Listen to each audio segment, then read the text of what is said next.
வணக்கம் குருஜி. வணக்கம் சார்.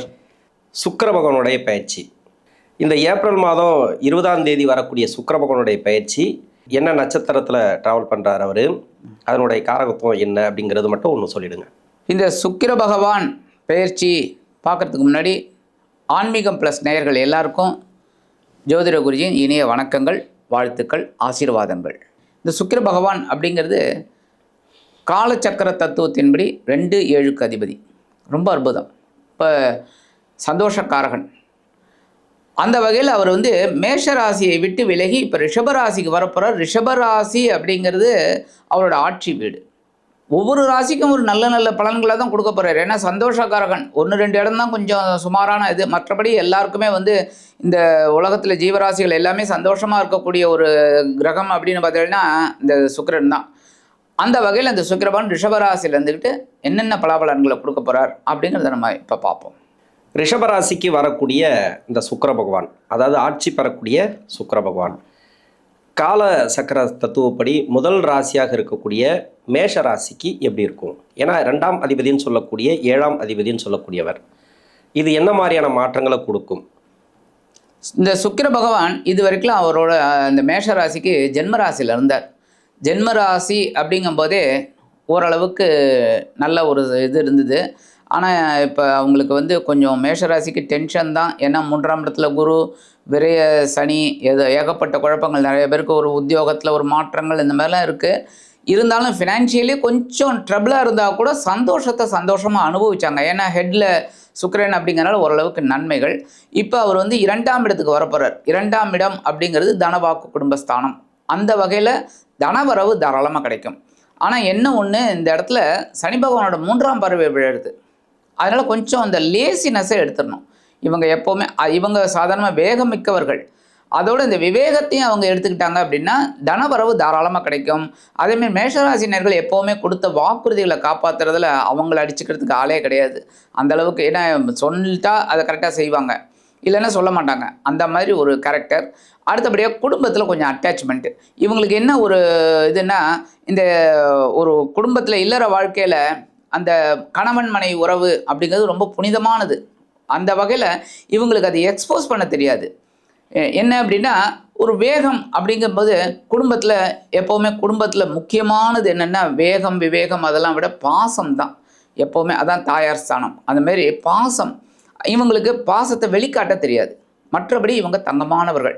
அதை மனசுக்குள்ளேயே வச்சு அது குடும்பத்தை அப்படியே அரவணைச்சின்னு போகிறவங்களுக்கு இப்போ இந்த காலகட்டம் அற்புதமான ஒரு காலகட்டம். அதாவது செவ்வாயோட வீடு, செவ்வாயோட ராசி, அதாவது விவேகத்துக்கு சொந்தமான ராசி. ஆமாம். வீரம், வைராகியம் எல்லாமே. ஆமாம். மிகப்பெரிய ஒரு இதுதான் அவங்களுக்கு. எப்பவுமே எல்லாத்திலும் எடுத்த அங்கே ஒத்தன்னு செய்வாங்க. கரெக்ட். எதையுமே நல்லது கெட்டது எல்லாமே. ஏன்னா ஃபர்ஸ்ட் இல்லை அந்த ராசி, அதனால எல்லாத்துலேயும் முதன்மையாக வரணும்னு நினைக்கிறோம். ஆமாம், முதன்மை ஒன்று செவ்வாயோட ராசி அப்படிங்கிறதுனால.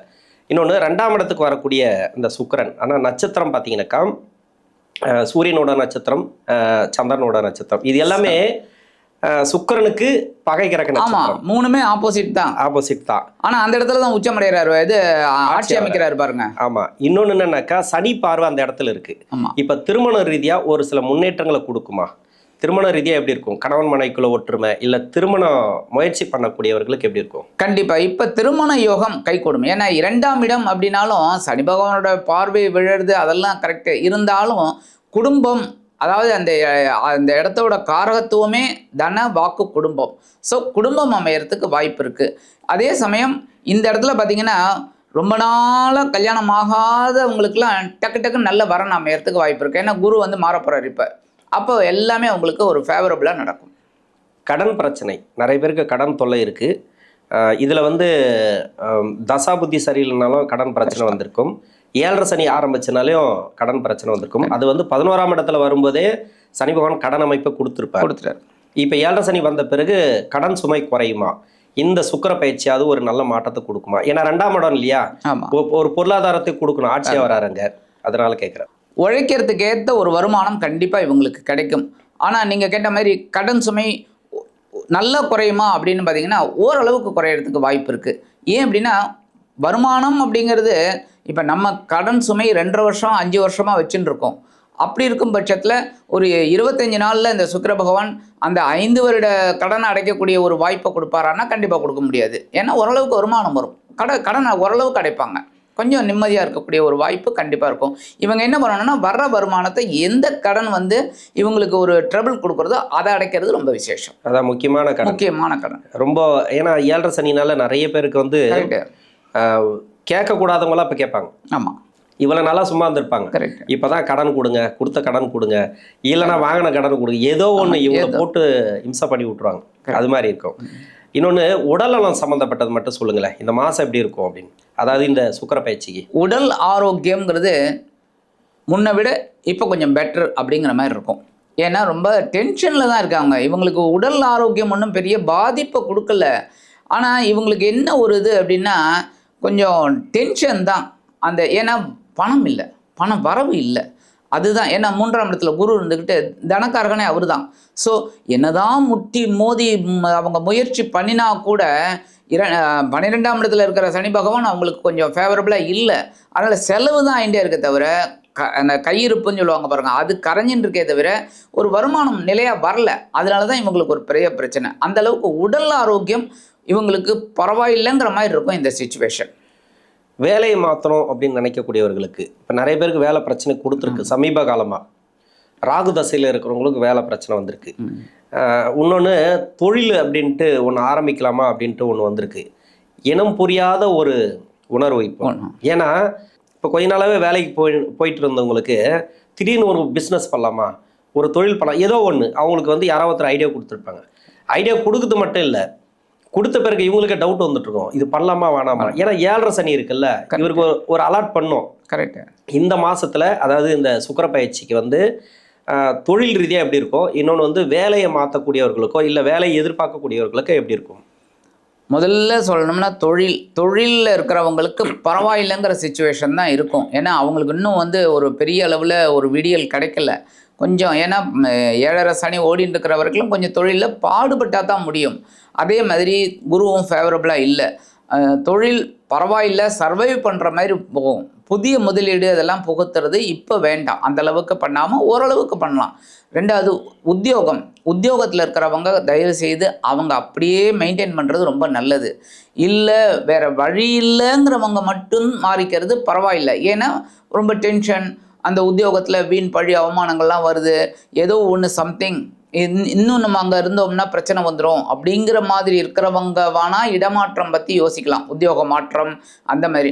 ஆனால் அவங்க கூட தொழில் ஆரம்பிக்கிறத கொஞ்சம் யோசிக்கணும். ஆனால் அவங்களுக்கு தசாபுக்தி எல்லாம் ஃபேவரபுளாக இருக்கா எல்லாம். ஏன்னா கோச்சாரப்படியும் இப்போ 7.5 பாயிண்ட் இருக்கிறதுனால அவங்களுக்கு வந்து ரொம்ப கஷ்டமாக இருக்கும். அந்த மாதிரி இருக்கும்போது உத்தியோகத்தில் இருக்கிறவங்க அதை அப்படியே மெயின்டைன் பண்ணுறது ரொம்ப விசேஷம். வேறு வழி இல்லைன்னா மாறிக்கலாம். 2ஆம் அதிபதினு சொல்லக்கூடிய 7ஆம் அதிபதினு சொல்லக்கூடியவர் 7ஆம் இடத்துக்கு அவர் 8ஆம் இடத்துல மறைகிறார். அதாவது சுக்கிர பகவான் மறைவு ஸ்தானம். குடும்ப வாழ்க்கை ரீதியாக எதனா ப்ராப்ளம் வருமா, இல்லை கணவன் மனைவிக்குள்ளே கொஞ்சம் பிரச்சனைகள் இருந்தால் எப்படி அனுசரித்து போகிறது? இந்த மேஷராசி அன்பர்கள் எப்போவுமே கொஞ்சம் அனுசரித்து போயிடுவாங்க. காலையில் பார்த்திங்கன்னா டமால் டமில்னு இந்த ஈரான் அமெரிக்கா போகிற மாதிரி இருந்துட்டுருக்கும். ஆனால் அடுத்தது பார்த்திங்கன்னா அப்படியே உல்ட்டாவாகிடும். சாயந்தரம் பார்த்திங்கன்னா அப்படியே மாறிடும். அந்தளவுக்கு கொஞ்சம் அவங்களுக்கு குடும்பத்தில் அண்டர்ஸ்டாண்டிங் இருக்கிறதுனால அப்படியே விட்டு பிரச்சனையெல்லாம் இது பண்ண மாட்டாங்க. நல்ல விஷயம். பட் நீங்கள் சொல்ல மாதிரி தசாபுக்தி அதெல்லாம் வரும்போது பேசுகிற வார்த்தைகளில் கொஞ்சம் கவனமாக இருந்தால் போகிறோம். கண்டிப்பாக. ஏன்னா 2ஆம் இடம் வாக்கு ஸ்தானம், அப்போ பேசுகிற வார்த்தைகளை கவனமாக இருந்தால். சனி பார்வை அங்கே இருக்குது. ஆமாம், தூண்டுதல் அதிகமாக இருக்கும். என்ன ஒரு சில பேருக்கு வந்து அன்னோன்யமாக அதிகமாக இருக்கும். ஆமாம், ஒற்றுமை பலமாக இருக்கும் தசாபுத்தி அடிப்படையில். ஒரு சில பேருக்கு தசாபுத்தி சரியில்லைனாக்கா டக்குன்னு எதிர்வாதம் அதிகம், வேற மாதிரி போயிடும். அதனால கொஞ்சம் அனுசரித்து போகிறது நல்லது. மேஷராசிக்கு வந்து பரிகாரம், இந்த சுக்கிர பயிற்சிக்கு உண்டான பரிகாரம். இவங்களுக்கு வந்து 2 7 அதிபதி, தனவரவு கரெக்டாக வரணும், நல்லபடியாக இருக்கணும், உழைக்கிறதுக்கு இவங்க ரெடி. பட் அந்த வரவு வரணுமே, அதனால இவங்க வந்து மகாலட்சுமியை வழிபாடு பண்ணுறது ரொம்ப விசேஷம். அது எந்த தாயாராக இருந்தாலும் சரி, ஒரு தடவை திருப்பதி போயிட்டு வர்றவங்க போயிட்டு வரலாம், தப்பு கிடையாது. பட் மகாலட்சுமி தாயாரை வழிபாடு பண்ணுறது ரொம்ப விசேஷம். இவங்க டெய்லியே வழிபாடு பண்ணுறது ரொம்ப விசேஷம். அதுமாரி குபேரலட்சுமி வழிபாடு பண்ணாலே ரொம்ப நல்ல அற்புதமான பலன்கள் கண்டிப்பாக கிடைக்கும் இந்த சுக்கிர பயிற்சியில். ஆக இந்த சின்ன பரிகாரம் பண்ணாலே இந்த 2 7 அதிபதி சுக்கிர பகவான் 2ஆம் இடத்துல ஆட்சி அமைத்து இந்த மேஷராசி நேயர்களுக்கு ஓரளவுக்கு அற்புதமான ஒரு மாற்றத்தை கண்டிப்பாக கொடுப்பார் என்று கூறி விடைபெறுகிறேன். நன்றி. நன்றி.